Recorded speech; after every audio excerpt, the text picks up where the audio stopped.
Então, queria aqui dar continuidade, né, à nossa série. Nós estamos nessa série, né, em cima do livro de Gênesis, a origem de tudo. Deixa eu chutar alguma coisa aqui, vai estragar. Antes que eu faça besteira aqui. A origem de tudo. E nós estamos vendo nas últimas 2 semanas o evento do dilúvio, que para muitos é uma história, como diriam os antigos, sem H, né? Ou seja, como se fosse uma fábula. A gente já mostrou aqui, e hoje já não precisamos mais voltar a isso, mas vocês que estão nos visitando hoje, talvez não tenham acompanhado a série, fique sabendo que a gente entende isso, né? E a palavra de Deus nos mostra, o próprio Jesus falando, como um evento real que aconteceu no momento da Terra. E a gente viu semana passada, a gente vai passar algumas partes, a reinicialização, que foi feito por Deus, e a gente fez o parte 1, e hoje nós vamos ver o final dessa história do dilúvio, porque hoje nós vamos trabalhar o capítulo 8 de Gênesis. Quando a gente chega no próximo capítulo, a gente vai ver já Noé fora da arca, né? Certo? E já, digamos, o reinício dessa humanidade que chega até nós. Amém? Então, o título aí, subtítulo que a gente está dando, a reinicialização, parte 2, um novo começo. Ok? Só para poder fazer sentido, eu queria trazer alguns versículos dos capítulos anteriores para que você possa acompanhar junto com a gente, né? Então, o versículo 17 do capítulo 6 diz assim: Eis que vou trazer água sobre a terra, o dilúvio, para destruir debaixo do céu toda criatura que tem fôlego de vida. Tudo o que há na terra perecerá. É uma passagem bem difícil e dura. Mas é como se Deus tivesse ali decidido reinicializar o mundo. Tem até brincado aqui, né, com os mais antigos, o famoso Ctrl-Alt-Del no computador, que agora tem a tecla de restart, né, para os mais modernos, reiniciar, e foi o que Deus fez com a humanidade naquele tempo. Só que isso não foi indolor para o próprio Deus. A gente viu, né, no versículo 6 do próprio capítulo 6, que o Senhor se arrependeu de ter feito o homem, porque como aquela dança, né, que a gente falou, aquela comunhão que Pai, Filho e Espírito Santo têm no seu dia a dia, no seu cotidiano, sem preocupação de quem é o maior, de quem é o menor, e tudo bem, e Ele faz o homem para poder compartilhar dessa comunhão, dessa vida plena, dessa vida abundante, desse amor pleno, e aí Ele vê o resultado e Ele fala, puxa vida, parece que alguma coisa nessa química do homem, do terra, do barro, com o meu espírito, deu alguma coisa diferente. E a partir do pecado de Adão, rapidamente, a gente viu, né, nesses capítulos, que a coisa foi da primeiro homicídio, né, quando Caim mata Abel, o negócio foi num crescendo tão grande, perversidade, a ponto de Deus falar, gente, deu ruim. Deu ruim. E aí ele toma aquela decisão, né? Versículo 18 fala assim: Mas com você estabelecerei a minha aliança e você entrará na arca com seus filhos, sua mulher e suas mulheres. Deus olha então ali para um homem, Noé, que é dito como o homem que andava com Deus. 2 homens na história. Fala Enoque, né? Que acabou nem morrendo, foi levado para viver com Deus, e Noé, andava com Deus, andava de acordo com Deus, andava da forma que agradava a Deus. E no versículo 1 do capítulo 7, Deus chega e fala para Noé, então o Senhor disse a Noé, entre na arca, você e toda a sua família, porque você é o único justo que encontrei nessa geração. Noé andava com Deus, e por isso Deus o viu como justo. Mas é triste imaginar que de uma população, como a gente trouxe aqui nos últimos domingos, de provavelmente por volta de 1 bilhão de pessoas já no mundo naquela época. Hoje nós somos 8, né? Mas naquele tempo, provavelmente, em termos de por volta de 1 bilhão de pessoas. apenas 8 foram resgatados, foram salvos, aqueles que entraram na arca. Apenas uma família é considerada digna do favor e da graça de Deus. Mas o texto segue, né, no capítulo 17, quando fala que o dilúvio, 40 dias durou o dilúvio sobre a terra. 40 dias.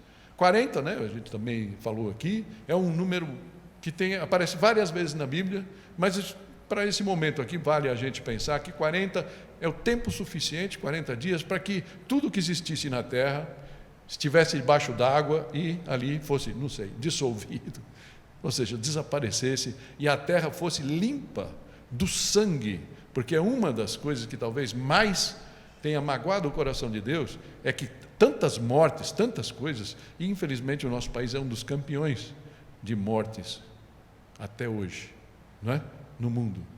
Diz que o sangue daqueles que foram mortos contaminava a terra e até a própria agricultura era, digamos assim, prejudicada em função dessas mortes, desse sangue que tinha lá. Então, esses 40 dias foi o tempo de Deus para que tudo fosse purificado. Só para lembrar um pouco, coisas que a gente já falou, 40 dias e 40 noites, por exemplo, foi o tempo que Jesus ficou no deserto, sendo tentado. 40 anos foi o tempo que Israel ficou no deserto. E tantas outras coisas a gente poderia falar sobre esse número. 40 dias durou o dilúvio. E as águas prevaleceram, aumentando muito sobre a terra. E a arca flutuava na superfície das águas. A arca flutuava. É interessante aqui, só para pontuar, né? Uma coisa que pode parecer banal quando a gente lê, coisa que não tinha me chamado a atenção a primeira vez que a gente trouxe esse texto, mas que um homem, um agricultor, Noé, não entendia nada disso. Aliás, não entendia nada de chuva, aparentemente nunca tinha chovido, talvez só uma brisa, não é? De manhã, no final da tarde, mas chuva mesmo nunca tinha havido. E fazer ali um barco daquele sentido não fazia muito sentido e nem sabia como. Mas ele seguiu exatamente as proporções e tudo mais que Deus deu. E essa arca, coisa maravilhosa, projeto de Deus. Ela, pelo menos aqueles 40 dias, estava ali flutuando na superfície das águas, sem nenhum problema. Acho que não teve nenhum vazamento nem nada e tudo correu muito bem. Então, uma coisa que talvez seja importante aqui, reforça a confiança que podemos ter nas orientações de Deus. Amém? Algumas vezes a gente está, talvez você não tenha muito costume de fazer isso, mas aí de repente você pega lá um versículo, aí você lê e fala, caramba, esse negócio não tem muito a ver com o que eu estou fazendo. E aí qual é a nossa tendência? Vamos ser honestos? Nossa tendência, se aquilo que você lê aqui está muito diferente do que aquilo que você faz, daquilo que você creu até ontem, ou hoje, naquele momento que você está lendo a Bíblia, a sua tendência é qual falar? É confiar mais nos seus instintos, no meu coração. Mas, quando a gente se debruça e resolve obedecer o que a Bíblia fala, pode ter certeza, eu asseguro a você, sua vida melhora, sua vida muda a partir disso. E não é, de uma certa forma, que seja uma inspiração para nós. Ele seguiu exatamente o que Deus fez. Amém? Mas, já no finalzinho do capítulo 7, fala que todos os seres vivos que se movem sobre a terra pereceram. Todos pereceram. Muito triste. Tudo que havia em terra seca e tinha nas narinas o fôlego de vida morreu. Só restaram Noé e aqueles que com ele estavam na arca, ou seja, a sua família. Versículo 24 fala, e as águas prevaleceram sobre a terra 150 dias. Traduzindo isso em meses simples de 30 dias, 5 meses. 5 meses tinha passado. Noé escuta a voz de Deus, ouve e obedece a voz de Deus, entra na arca, ele toda bicharada. Deus fecha a porta e os dias foram passando, as semanas foram passando e a chuva caindo, e de repente já tinha passado 150 dias, 5 meses, e eles ali. E é justamente esse pano de fundo que nos traz ao capítulo 8, que é o nosso tema de hoje, um novo começo. a reinicialização, segunda parte. E eu queria falar de 4 tempos aqui. E o primeiro deles é o tempo de Deus. Amém? Esse texto começa no versículo 1, obviamente, dizendo assim: então Deus lembrou-se de Noé e de todos os animais selvagens e rebanhos domésticos que estavam com ele na arca. Deus lembrou-se. Deus lembrou-se. A gente poderia falar muitas coisas disso aqui. Deus lembrou-se. E a gente pode olhar para essas 4 palavrinhas ali. Deus lembrou-se de Noé. Por 2 perspectivas, vamos falar assim. 2 ângulos de visão. O primeiro é a perspectiva de Deus. E é interessante que eu vendo um PhD aí de teologia, Dr. Steve Lawson, né? Olhando para essa mensagem aqui, para esse texto, ele fala que Deus não se lembra, porque Ele não se esquece. Deus nunca se esquece. Por quê? Porque Ele é onisciente. Nada escapa do conhecimento dEle. Nada, Ele tudo vê, Ele tudo sabe. Nada escapa do conhecimento dEle. Nada escapa, portanto, da memória dEle. Ele não tem lapsos de memória. Eu, pelo amor de Deus, se não está escrito aqui, na hora eu falo, nossa, o que era para dizer aqui mesmo? Então eu tenho que ter uma colinha aqui. Talvez se eu tivesse 25 anos ia ser menos, mas agora eu preciso da minha colinha aqui, né? Para pelo menos lembrar daquelas coisas que Deus me deu na hora que eu estava meditando e tentando preparar a mensagem para vocês, né? Mas Ele também é onipresente. Não há nada surpreende a Deus, pois a dimensão de tempo que vivemos é somente a nossa, né? Isso me faz lembrar Pedro, 2 Pedro 3,8, né? Que fala assim: não se esqueçam disto, amados.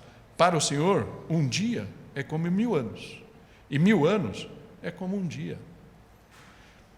Quando Ele toma a decisão de acabar, de fazer a reinicialização, Ele fala: o homem não vai viver mais que 120 anos. 120 anos na nossa existência. A gente não vive 120 anos. Lógico que naquele tempo a média de vida era 900, né? Então 120 anos era, sei lá, como 15, 20 anos na nossa realidade hoje. Deus não teve problema, passou 120 anos, fala com Noé. Noé tinha 500 anos quando começa a construir a arca, e quando veio o dilúvio ele já tinha 600, ou seja, 100 anos passaram. Ele levou 100 anos construindo, e Deus esperando. Deus esperando. Então, o tempo está nas mãos dele. Mas eu queria também ver pela perspectiva de Noé, e talvez isso nos ajude a entender aqui. O que podemos imaginar aqui, né? Porque a Bíblia não fala. Ele já tinha há 5 meses entrado na arca. A arca sacudindo. 7 dias por 24 horas. Água caindo, água brotando do fundo, né?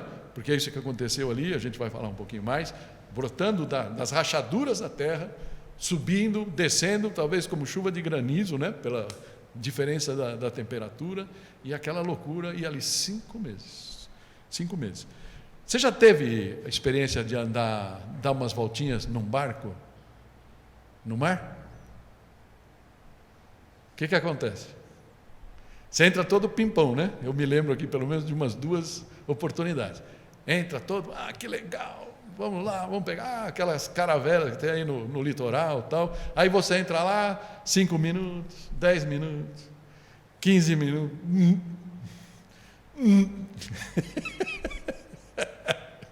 Que desespero, que coisa horrorosa. E aí você fica falando, não vejo a hora de chegar num lugar para poder descer desse barco. Que ideia de maluco ter subido nesse barco. Pelo menos isso passou mais de uma vez na minha experiência, né? Será que isso passou na vida? Será que a esposa de Noé, os filhos de Noé, as noras de Noé ali, todo mundo... 5 meses. E outra coisa, pensa, um termo bem coloquial, pensa na caatinga. Pensa só, na caatinga ali dentro. Tinha algumas janelas, mas tinha que ser diferente, bem herméticas, né? Deus fez tudo com propriedade para a água não entrar, certo? E ali, será que em algum momento, as semanas passando, os dias passando, os meses passando, não passou pela cabeça de Noé, será que Deus esqueceu de mim?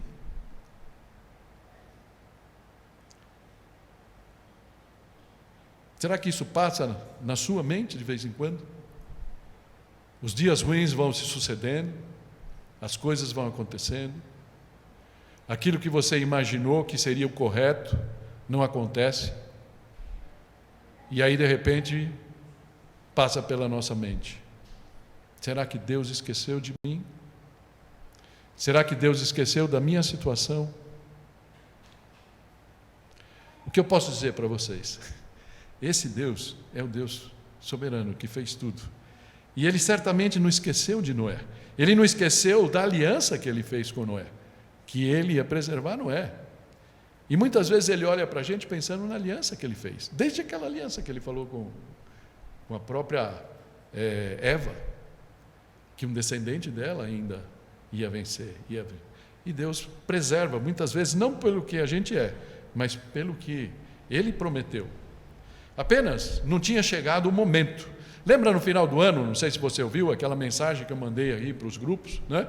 Que saíram, que os tempos de Deus tem dois. Uma coisa é o Cronos, aquilo que está passando, os 5 meses tinham passado. Outra coisa é o Kairos, o tempo de Deus.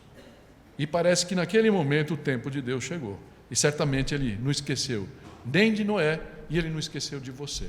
Se você está passando por alguma aflição, segura a onda, segura a onda, porque Ele pensa em você, e Ele não esqueceu de você. Amém? Uma vez, essa ansiedade, Jesus falando de ansiedade, que de vez em quando inunda o nosso coração, lá em Mateus 6:26, ainda no Sermão do Monte, Jesus falou isso daqui que eu estou trazendo na nova tradução na linguagem de hoje, e diz assim: vejam os passarinhos que voam pelo céu, eles não semeiam, não colhem, nem guardam comida em depósitos. No entanto, o Pai de vocês que está no céu dá de comer a eles.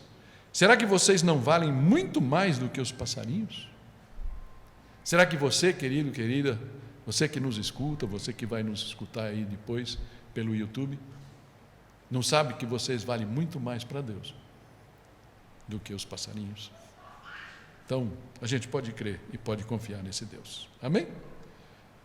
O primeiro, então, aqui, ele fala: enviou então um vento sobre a terra, e as águas começaram a baixar. É como se Deus tivesse ali ligado o grande ventilador ou exaustor celeste para secar um pouco aquilo. E então a terra foi aos poucos secando.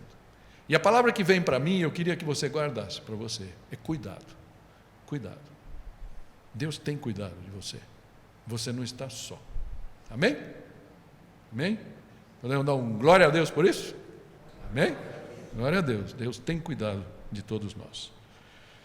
Versículo 2 fala: as fontes das profundezas e as comportas do céu se fecharam e a chuva parou. Eu não vou me repetir aqui, trazendo todos os gráficos que a gente trouxe e já explicou, mas imagine isso daqui, como diz lá em capítulo 1, né, que Deus fez os céus e a terra era uma bola de água, e aí Ele fez separação entre águas e águas, e depois Ele fez a separação, que apareça a terra seca, que as águas se afastem e abram espaço para a terra seca. Isso hoje, né, se chama, lógico, há muito tempo chama de Pangeia, ou seja, era um continente. E aqui nesse desenho interessante que você vê ali, está bem ruim, né, mas dá para ver aquelas divisões. É como se, tem até animações que você pode ver que é como se naquele momento, de onde veio tanta água? Só chuva não ia encher todo o globo, mas as águas que existem, né, no centro da Terra, ali naquele momento, talvez por pressão, os geysers, né, ou geysers, né, eles ali saíram e tudo aquilo parece, né, pelo menos é uma boa probabilidade de que foi quando teve essa rachadura. E que acho que é o mais sintomático entre África, o continente africano, e o continente sul-americano, né? Que o encaixe parece perfeito, né? É impressionante, até hoje, né? E aí ela começou a se abrir. Amém? Então esse é o contexto aqui. Por isso fala das águas das profundezas. Versículo 3 fala: as águas foram baixando pouco a pouco sobre a terra. Ao fim de 150 dias, as águas tinham diminuído. E no 17º dia do 7º mês, a arca pousou nas montanhas de Ararat. O pessoal fala ali entre Turquia e Armênia, mais ou menos, esses montes. Ok? E dali, esse tempo já tinha passado 7 meses. Interessante pensar na precisão aqui. Ao fim de 150 dias as águas tinham. No 17º dia do 7º mês, a arca pousou. Parece que Moisés, que escreveu, né, Gênesis, teve essa preocupação de mostrar para a gente que isso tem lugar no calendário histórico, certo? Na história do homem, isso tem lugar. Amém? As águas continuaram a baixar até o 10º mês, e o primeiro dia do 10º mês apareceram os topos da montanha. Começou, então, a baixar mais. E ali já se vão 10 meses, e eles lá na arca. Lá na arca. Amém? Esse foi o tempo de Deus. Deus lembrou, então, portanto, do homem, entendeu, para cuidado dele, parou as águas, tinha cumprido o seu propósito, e agora deixar que aquilo lentamente fosse baixando. Esse foi o tempo de Deus. E eu queria que você guardasse isso, confiança, que Deus está no controle. Ele não perdeu o controle da sua vida. E Ele sabe exatamente onde você está e por que você está. O segundo ponto, o segundo tempo, é o tempo de espera. E é impressionante aqui o que acontece nesse tempo. A partir do versículo 6 começa ali: passados 40 dias, Noé abriu a janela que fizera na arca, esperando, e essa palavra vai se repetir várias vezes aqui, esperando que a terra já tivesse aparecido. Noé soltou um corvo, mas esse ficou dando voltas. Corvo parece que, né, de vez em quando aparecem uns lá perto de casa, quando aparece a gente fica meio assustado, né? Fala, tem alguma coisa errada aqui por perto, né? Morreu algum bicho, alguma coisa, mas ele fica lá de vez em quando. E nossa casa é alta, né? Lá para trás as casas que estão lá embaixo são bem mais baixas. De vez em quando eles param, eles ficam no cume ali da parte de trás nossa lá. E você vê que eles ficam lá só assim, olhando, para ver o que tem ali por perto. A gente não sabe o que aconteceu com esse corvo. A gente nem sabe se ele voltou, porque a Bíblia não fala. Mas ele ficou dando voltas e não chegou a nenhuma conclusão. E aí ele então soltou uma pomba, a pombinha, para ver se as águas tinham diminuído na superfície da terra. Ok? E ele mandou a pomba, porque a pomba, acho que se não achasse nada, iria voltar. Mas a pomba não encontrou lugar onde pousar os pés, porque as águas ainda cobriam toda a superfície da terra. E por isso voltou para a arca, a Noé. Ele estendeu a mão para fora, apanhou a pomba e a trouxe de volta para dentro da arca. Ou seja, paciência, tinha que esperar mais. Noé esperou mais 7 dias. É interessante 7 dias, né? Como se cada sábado, né, ou alguma coisa assim, ele pudesse de novo tentar. E soltou novamente a pomba. Ao entardecer, quando a pomba voltou, trouxe em seu bico uma folha nova de oliveira. Amém, glória a Deus, né? Apareceu uma luz no fundo do túnel. Okay? Noé então ficou sabendo que as águas tinham diminuído sobre a terra, mas não totalmente secado, tinham diminuído. E ele ainda esperou ainda outros 7 dias, e de novo soltou a pomba, mas desta vez ela não voltou. O que eu queria resgatar aqui é justamente isso, a paciência. E é interessante que a Bíblia tem várias histórias de homens muito importantes, como Abrão e Sara, que esperavam de Deus o filho. E chegou um momento que a paciência deles acabou. Eles tentaram dar um jeitinho.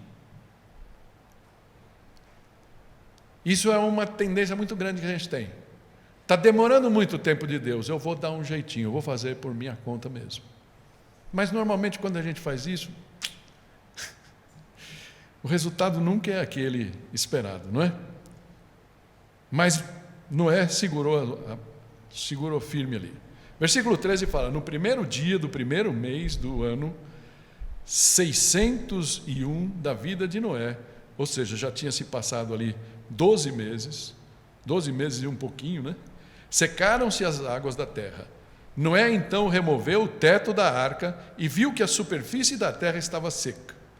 No 27º dia do segundo mês, a terra estava completamente seca. Amém? Amém. E aí o que Noé fez? Saiu correndo? Não. Ele ficou esperando. Ele sabia quem tinha mandado ele entrar na arca. Ele sabia quem tinha mandado construir a arca. Todos os detalhes que tinham dado certo na vida dele até aquele momento. Ele falou: eu vou esperar Deus falar. Ainda que o silêncio já tivesse 1 ano. E ele ficou ali esperando. Mas graças a Deus, né? Versículo 15 fala: então Deus disse a Noé: saia da arca. Né? Isso acontece exatamente depois de 1 ano do tempo do dilúvio. Você e sua mulher, seus filhos e mulheres deles, façam que saiam também todos os animais que estão com vocês. Faça-os sair para que se espalhem pela terra, sejam férteis e se multipliquem. E é interessante a gente olhar aqui, né, que isso é exatamente o que Deus tinha falado para Adão. Administre, domine sobre toda a terra, sobre todos os animais, e multipliquem-se, sejam férteis. E na cabeça de Deus fica muito claro que isso era um recomeço. Isso era o recomeço. Era como aquilo que a gente quer tanto de vez em quando, dá o famoso Ctrl-Alt-Del. A gente costumava dizer lá em casa, os computadores velhos, né? Que nesse daqui também, coitadinho, ele já está ficando ancião, né? Outro dia veio uma atualização aqui e falou: olha, não tem mais capacidade para suportar. E aí você fala: tudo bem, deixa para lá, né? Vamos seguir aqui. Aí quando acontece isso, de vez em quando trava, né? E aí a gente costuma falar, a gente faz, não é o Ctrl-Alt-Del, ele faz o DDL, né? Desliga, depois liga. Outro dia eu tive que fazer isso com o meu celular. Desliga, depois liga, e aí a terra segue, né? Parece que foi o que Deus fez aqui. E ele começa de novo, uma recriação, através daquela família, que não era perfeita, como a gente vai ver um pouco mais para frente. Terminava então ali a grande provação. Os ocupantes da arca foram liberados e libertados pela voz divina. E ele fala que saiam todos os bichos ali. Falam que eles se espalhem para esse novo começo.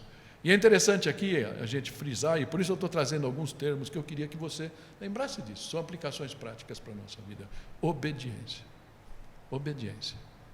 Muitas vezes a gente pensa que a gente vai agradar a Deus fazendo muitas coisas, muitos jejuns. Eu vou ler a Bíblia esse ano 3 vezes, né? De Gênesis a Apocalipse. Vou acordar todos os dias às 5 da manhã e vou fazer 1h30 de oração. E de repente, quando eu saio, eu brigo com a minha mulher, eu falo mal com o meu vizinho, eu brigo no trânsito, e de repente Deus olha para o meu coração e fala: o que adiantou toda essa performance gospel tua? Ele não está atrás da nossa performance. Ele quer conhecer o nosso coração. Amém? É isso a diferença. Ele quer a nossa obediência, porque Ele sabe o que é melhor para nós. Os textos seguem, né? Estão falando: então Noé saiu da arca com sua mulher, seus filhos, mulher deles, e com todos os animais grandes, todos os animais pequenos, que se movem rente ao chão, e todas as aves. Tudo que se move sobre a terra saiu da arca, uma espécie após a outra. Noé saiu. É muito legal isso daqui, né? Olhando aqui, a voz de Deus ouvida, e aí ele segue. E todos os animais saíram ali de uma forma sobrenatural, certo? Seguindo, família após família. Fico sempre pensando no corvo. Será que o corvo estava de longe olhando? E aí quando ele saiu, ele vê a corva saindo sozinho. E ele fala: opa, espera um pouco, deixa eu chegar aqui, deixa eu me juntar aqui a esse cortejo, né? E dali os bichos então foram, né? É instrutivo a gente pensar nisso, né? Para todas as gerações e que nós estamos incluídos aqui. Obedecer a Deus é a chave para uma vida vitoriosa. Amém? Uma espécie após a outra. Interessante pensar, né? Eu trouxe aqui um versículo, 1 Coríntios 14, 40, que fala assim: mas tudo deve ser feito com decência e ordem. E foi assim na entrada da arca, todos os animais, e foi assim na saída da arca. E Deus espera da gente um pouco isso, né? De vez em quando a nossa vida está muito caótica, a gente é muito fora da casinha, e a gente até gosta disso algumas vezes, mas é como se Ele falasse para a gente: põe em ordem a sua casa, acerta a sua vida, acerta as coisas e me segue. Mas o terceiro tempo que eu queria compartilhar com você, já caminhando para o final, é o tempo de recomeçar. O tempo de recomeçar. Saindo da arca, e agora? O que ia acontecer? O mundo inteiro pela frente, vazio. O que Noé ia fazer? O que Noé deveria fazer com a sua família? E o versículo 20 diz para nós: depois Noé construiu um altar dedicado ao Senhor, e tomando alguns animais e aves puros, ofereceu-os como holocausto, queimando-os sobre o altar. Ofereceu como holocausto. Interessante pensar. Noé tinha tudo por fazer. Noé tinha o mundo por conquistar. De repente sair daquela arca, pular, correr, deitar em algum lugar, na grama, em qualquer lugar, fazer qualquer coisa diferente. Mas a primeira coisa que ele fez, foi adorar a Deus. Adorar a Deus. Duas palavras aqui: adoração e gratidão. Ele demonstrou para Deus gratidão por todas as bênçãos. Ele dedicou a Deus, ele quis demonstrar a Deus que o coração dele estava grato por ele ter sido preservado, por aquela nova página de vida que ele tinha, aquele novo começo que ele poderia ter. E então ele resolve adorar a Deus fazendo o holocausto. E é interessante a gente pensar nisso: mas tinham poucos animais, não é? Poucos casais. Mas lembra que dos animais puros tinha 7 de cada um, não é?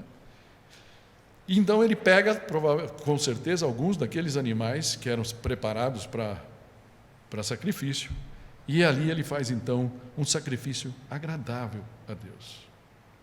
E é interessante pensar, né, nessa parte que ele fala: puxa, de vez em quando a gente pensa na nossa própria vida: eu vou fazer isso, vou sacrificar meu tempo, gastando 1h30 na igreja num domingo de manhã.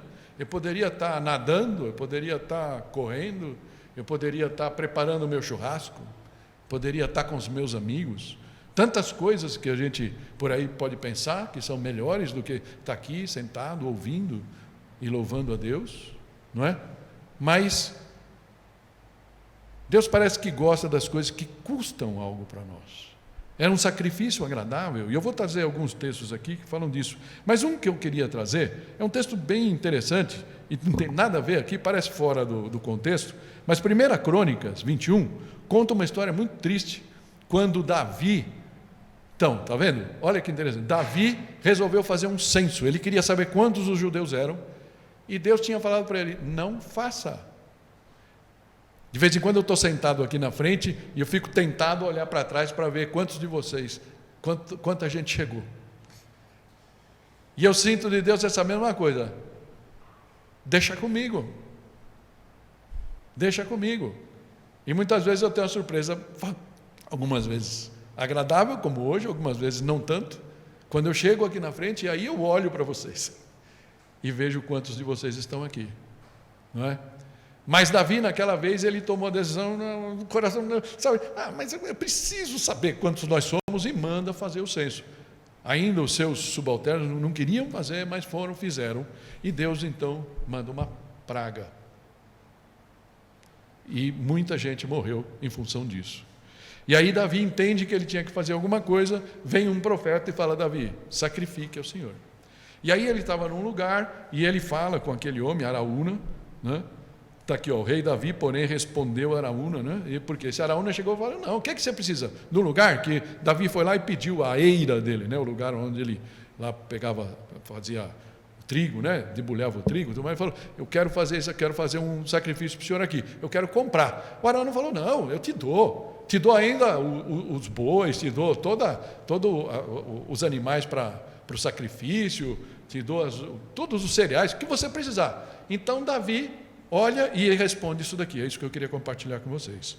Respondeu a Araúna: não, faço questão de pagar o preço justo. Não darei ao Senhor aquilo que pertence a você, nem oferecerei um holocausto que não me custe nada. Talvez a tua experiência com Deus seja assim de uma graça barata. Já que Jesus morreu por mim e por você, o sacrifício já foi feito, a gente pega isso para nós e fala: oba, foi baratinho. E a partir disso a gente passa a ter um relacionamento com Ele baratinho. Vai custar um pouquinho? Ah, não. Hoje não. Hoje eu acordei indisposto. Estou sendo chato. Mas Deus se agrada quando a gente se sacrifica por Ele. E Ele se agradou por Davi nessa época, e a partir do momento que Davi fez o sacrifício, a peste cessou. E da mesma forma, Romanos 12:1 diz para a gente, para mim e para você, assim: portanto, irmãos, rogo-lhes pelas misericórdias de Deus, que se ofereçam em sacrifício vivo, santo e agradável a Deus. Este é o culto racional de vocês, não é nada maluco, coisa fora da casinha, é coisa racional, como foi aquele sacrifício de Noé. Não é? Fala aqui: não se amodem ao padrão deste mundo, mas transforme-se pela renovação da sua mente, para que sejam capazes de experimentar e comprovar a boa, agradável e perfeita vontade de Deus. Eu não sei quanto a você, mas eu quero sempre experimentar a boa, agradável e perfeita vontade de Deus para a minha vida. Porque Ele tem algumas orientações que são gerais. A vontade de Deus, geral para todos nós. Mas tem coisas que são específicas para mim. São coisas que são específicas para você. E aí, de repente, quando essa coisa chega para você, de alguma maneira, Ele fala a você, Ele mostra na palavra muitas vezes. E aí você fala: hoje não. Acordei, acho que não. Ninguém vai pegar você na marra. Ninguém. É de você com Deus. Mas saiba que Ele não se agrada. Amém? Interessante aqui o que aconteceu. Versículo 21. Estamos quase no finalzinho aqui. O Senhor sentiu o aroma agradável e disse a si mesmo: nunca mais amaldiçoarei a terra por causa do homem, pois o seu coração é inteiramente inclinado para o mal desde a infância. E nunca mais destruirei todos os seres vivos como fiz dessa vez. Interessante duas coisas aqui. Uma maneira humana de pensar. Deus sentiu o aroma. Imagina aquele churrascão, né? Subiu aquele cheiro. Será que tinha picanha lá na oferta? Aquele cheiro, aquele churrasco subindo. E Deus sente aquele cheiro. Mas será que Deus tem narinas que nem a gente? Será que Ele se agrada dessa forma? Eu creio que o que Deus se agradou foi do coração de Noé. Foi de pensar que Noé, que podia fazer qualquer coisa naquele momento que ele saiu da arca, ele decidiu adorar o Senhor e demonstrar a gratidão dele para Deus. Amém? Na primeira oportunidade. E aquilo foi o que ele fez. Noé vai voltar a pecar, que nem eu e você. Infelizmente a gente peca. A gente vai ver depois no capítulo 9 que Noé atravessou o meio de campo bem feio. Mas nesse momento ele faz isso e Deus se agrada. E talvez em função disso, ele olhou para o homem e falou: eu conheço o coração. Como ele é onipresente, ele já sabia que Noé ia pecar. Mas ele falou: ainda há uma esperança. Há ainda adoradores. Ainda vale a pena preservar esse povo. E aí ele se compromete e fala: eu nunca mais vou acabar com o mundo dessa forma. Eu nunca mais vou penalizar o boi, a vaca, o cachorro por causa do homem. Porque o coração do homem é assim mesmo. Talvez ele, até dentro da coisa, se tem alguma coisa que escapou da minha vontade, é essa, o coração do homem. Mas a gente é assim. Amém? E essa é a realidade. Certamente aquele sacrifício agradável remeteu a Deus o sacrifício maior que Jesus depois ia fazer. Mas a gente vai falar disso no finalzinho. Ok? Versículo 22 é o último. E fala assim: enquanto durar a terra, plantio e colheita, frio e calor, verão e inverno, dia e noite, jamais cessarão. E isso traz para a gente a palavra soberania. E eu queria chamar a tua atenção aqui, antes das conclusões, o último, quarto ponto que a gente tem, quarto tempo. Enquanto durar a terra, plantio e colheita, ou seja, primavera e outono, frio e calor, verão e inverno, dia e noite, jamais cessarão. Jamais cessarão. Até que Deus resolva acabar com tudo, no juízo final, no final dos tempos. Amém? Então, querido, querida, eu te falo assim, eu asseguro a vocês, hoje, esquece a papagaiada que você tem escutado por aí. O mundo não vai acabar porque você solta 3 puns. Amém?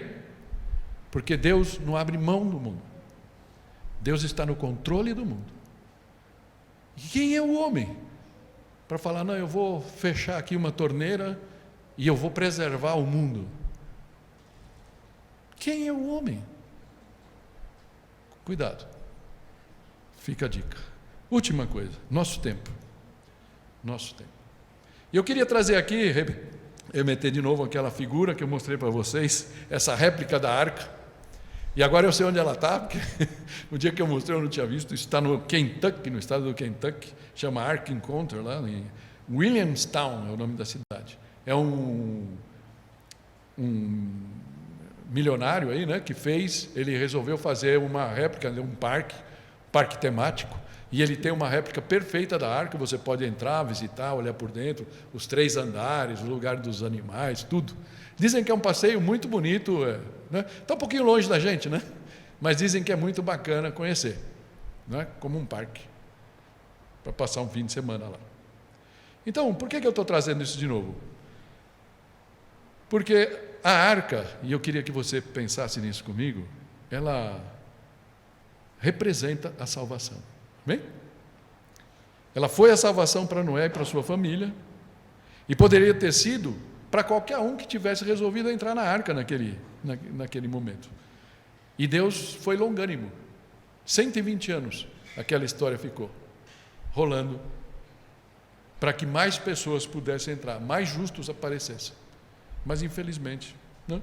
Então, quem entendesse que de repente existiriam outros barcos diferentes, outras formas de salvação, poderia continuar procurando. Mas chegou o momento que Deus fechou a porta da arca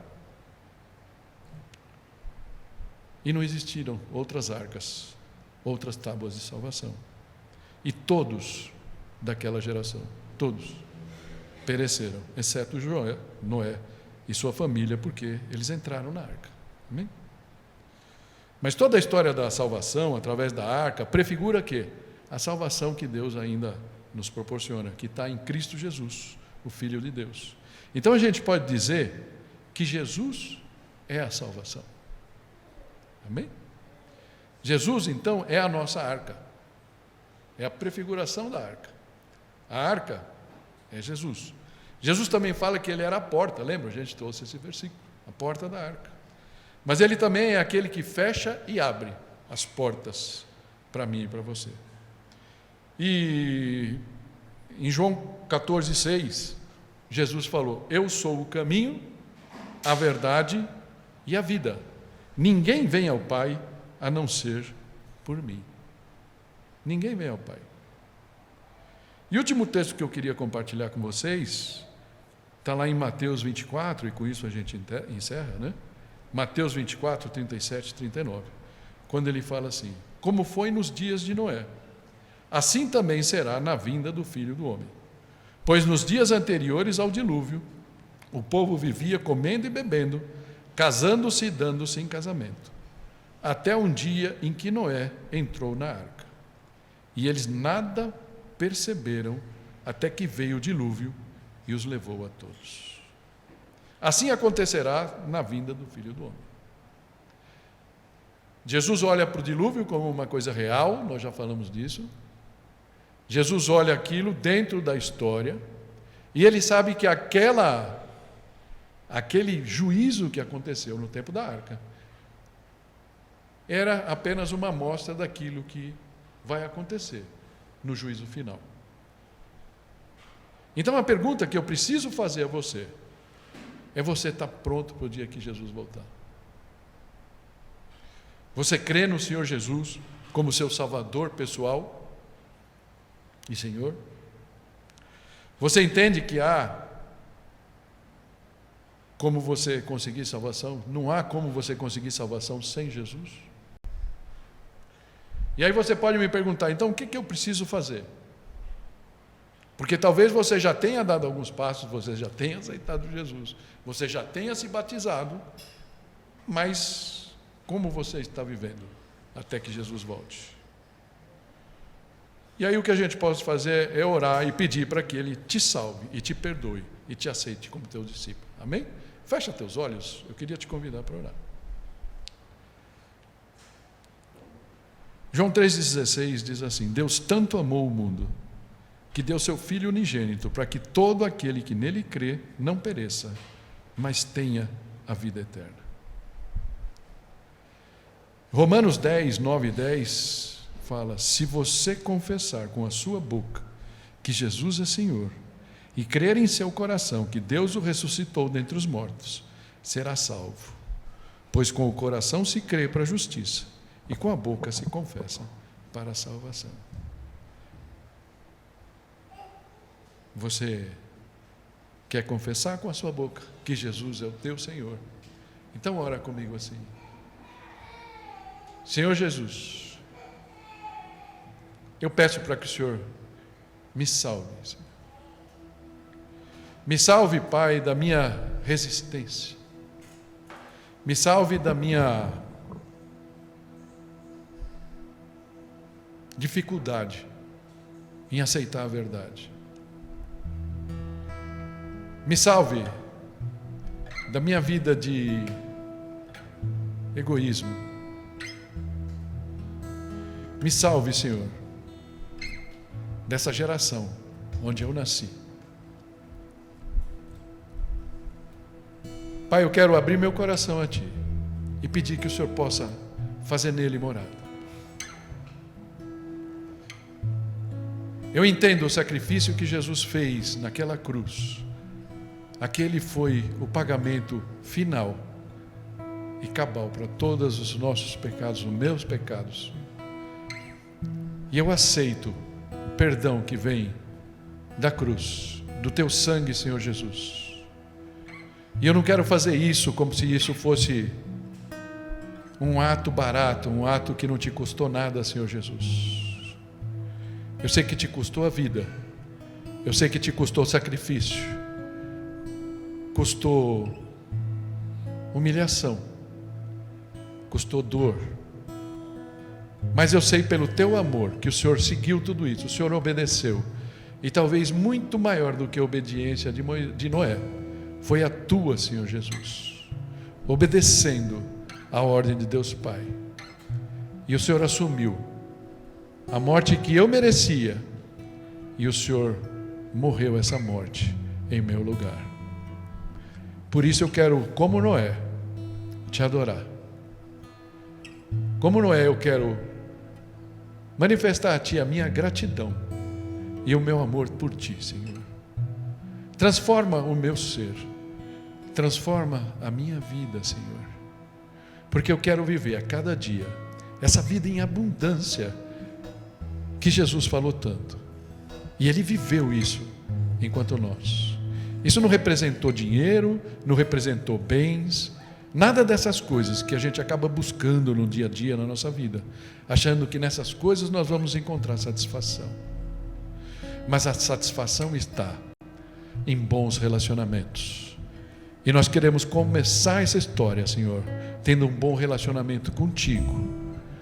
Nós queremos que quando o Senhor se lembre de nós, quando o Senhor olhe para nós, o Senhor possa se agradar, possa falar: está aqui o Carlos, está aqui a Tomasa, está aqui a Bruna, está aqui o Anderson, está aqui qualquer um de nós aqui, e o Senhor falar: eles andam comigo, e por isso o meu coração se agrada. Que seja assim o nosso coração, Senhor. Que o Senhor nos transforme a cada dia, em nome de Jesus. Amém.